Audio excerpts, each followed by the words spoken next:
the world is moving so incredibly fast.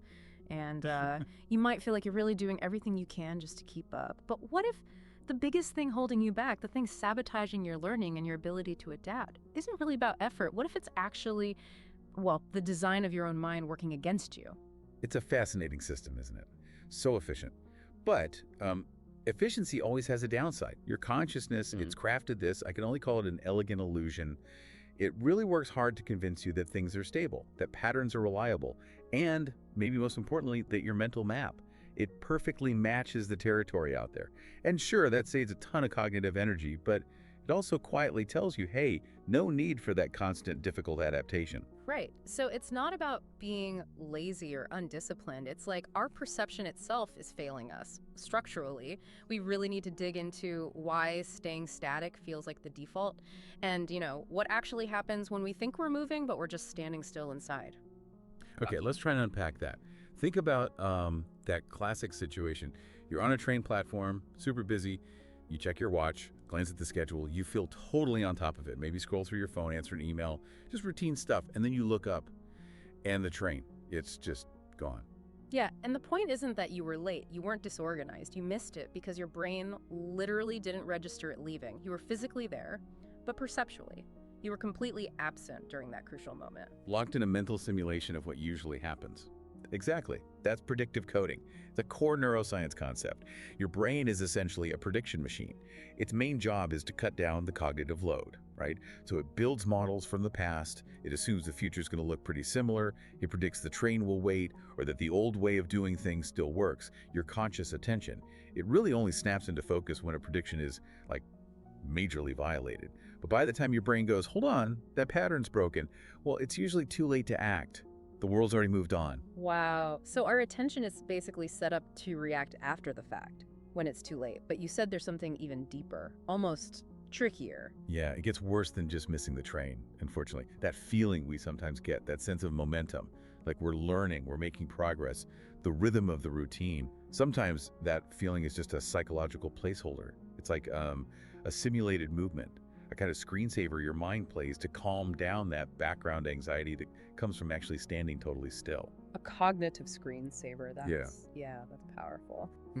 And meanwhile, the real train, the one carrying the genuinely new ideas, the disruptive tech, the different ways of thinking or feeling, the shifts in culture, that train just pulled out quietly while we were feeling good about our little screensaver, telling us we were still on the move. It's like we're busy rearranging the furniture on the platform, totally convinced we're traveling somewhere. So if we accept we can get caught in that simulated movement, we kind of need a framework for understanding how we even build our reality. And that's where Gestalt psychology offers a really different perspective. It's less about collecting facts and more about how we organize what we perceive. And the fundamental mistake, it's this massive reversal. We mistake the figure for the ground. Okay, explain that reversal. Because usually figure ground makes me think of like visual puzzles, the vase or the faces, that kind of thing. Exactly. Now apply that to yourself, to your sense of self. We tend to operate assuming we are the main thing, the dynamic object of figure. We see ourselves as the active learner, the person evolving, the main character in our story. But if we're actually closed off, stuck in those predictive loops we talked about, then maybe we've actually become the static, unchanging background, the ground, and the world. Dynamic, fluid, always changing. That's become the figure that's actually moving past us. Whoa, that's quite a flip. Thinking you're the star, but you've actually become the wallpaper. But if we're built for survival, for evolution, why would we choose that stability? Why become the background? Well, it really seems to boil down to this incredibly deep psychological need for closure. Our whole perceptual system is wired to create coherence, to complete patterns, fill in the gaps, make things make sense. And movement, unpredictability, things that don't quite fit, they introduce tension. They feel incomplete. So to get rid of that discomfort, we reflexively try to stabilize the world. We stabilize those figures moving past us. So we're not really processing the new stuff, we're just explaining it away. Like we see some massive shift and just say, oh, that's just a fad, or interesting, but that won't really apply to me. Precisely. You reduce this living, changing world to just a footnote in your own predictable narrative. That active dismissal, that's the power of closure, protecting your internal status quo. It's efficient, feels painless in the moment, and it structurally reinforces where you already are. It's basically mental lock-in. Okay, let's make this concrete. How does this perceptual stiffness actually show up? Because I feel like we all do this, probably daily. So, scenario one. You're scrolling LinkedIn or whatever feed. You see a colleague, maybe same background, same age, launch something totally wild, like really out there, combining, I don't know, AI ethics with philosophy and somatic awareness training. And it's actually working for them. Right. And if that project challenges the edges of your own field, if Yep. it maybe suggests the tools you rely on are getting a bit dusty, what's the gut reaction, that immediate, almost subconscious thought? Yeah, it's that quick defensive thing. Oh, wow, good for them. But yeah, that's not for me. You instantly file it under outlier or irrelevant. And that filing system, that's Gestalt in action. Your mind is efficiently pushing that new, moving figure, that potentially game-changing idea, into the background noise. Why? Because actually letting it in, accepting its validity, that might force a really painful rethink of your established figure, your self-image, your expertise, the very definition of your professional identity. The dismissal feels easy, painless closure achieved, but it's absolutely fatal for growth. You've just reinforced the walls of your box. Right, treating that little bit of discomfort now for potentially huge stagnation down the line. Okay, second scenario. Equally common, I think. You're in a really good conversation, things are flowing, and someone drops a term you've genuinely never heard before. Maybe something like epistemic humility or temporal plasticity. Yeah, concepts that sort of poke at the foundations of knowledge itself. Epistemic humility is basically knowing your map isn't the whole territory. Temporal plasticity is about how flexibly our minds relate to time. These aren't just words, they're like keys to whole new rooms of thought. Exactly, and instead of pausing, instead of saying, hey, sorry, what does that mean? What's the usual social move, the smooth recovery? We just kind of nod, maybe smile, use the context to say something vaguely positive, and then pivot. Steer the conversation back to something familiar as quickly as possible. And in that pivot, you just missed everything. That unfamiliar term, that was a potential key. A key that could unlock a door, and behind that door, maybe all your old assumptions start to look shaky. But turning the key means you have to admit, out loud or even just to yourself, I don't know that. And your whole perceptual setup, your gestalt, it's organized around the comfort of knowing, around closure. So you trade genuine awareness for cognitive efficiency. You trade curiosity for feeling comfortable.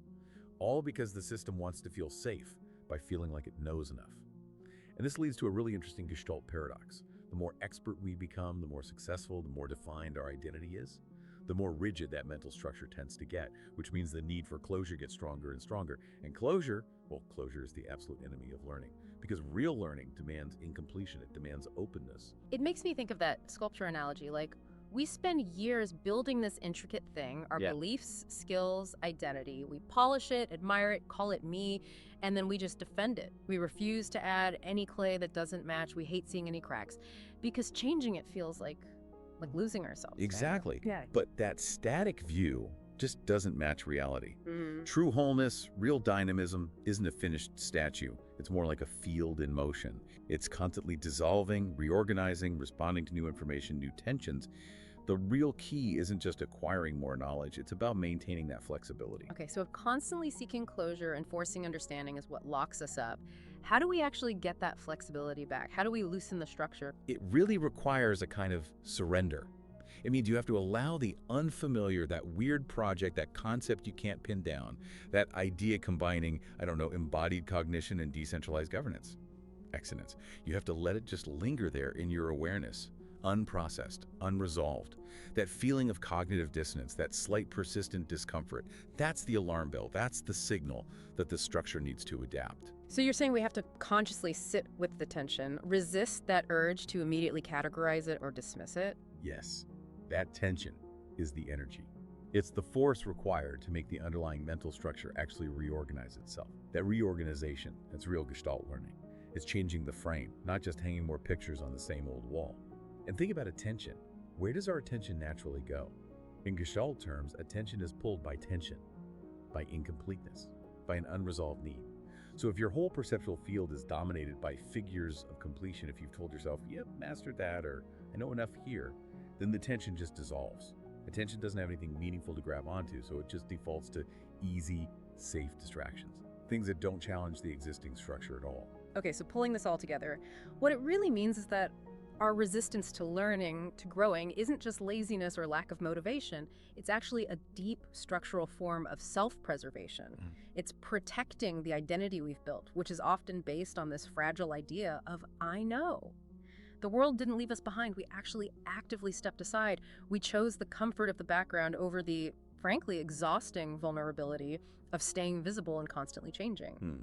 The shift, the really profound shift, is realizing we need to stop thinking of ourselves as the solid, static rock that the river flows around.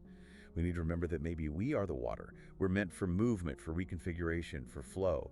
Wisdom, from this angle, isn't really about knowing more things. It's about having the courage to let not knowing exist, to tolerate that openness. So the challenge for all of us listening then is really to reflect. What old figure are you clinging on to? Maybe out of fear or pride or even grieving a past version of yourself. What's stopping a new necessary figure from emerging? Where in your life have you basically declared, okay, that's enough learning here, and just stop seeing the world as this dynamic thing that needs your active participation? And that leads to the final, maybe the ultimate question. It's about surrender. It defines whether you stay a statue or rejoin that living flow. And it's this: are you willing to vanish? To let that fixed, polished, I know identity dissolve, so that you can truly appear again as a fluid, responsive part of this constantly moving field. Because when you look at history, the biggest changes, the most impactful shifts, they tend to come from people who are willing to become vessels, not monuments.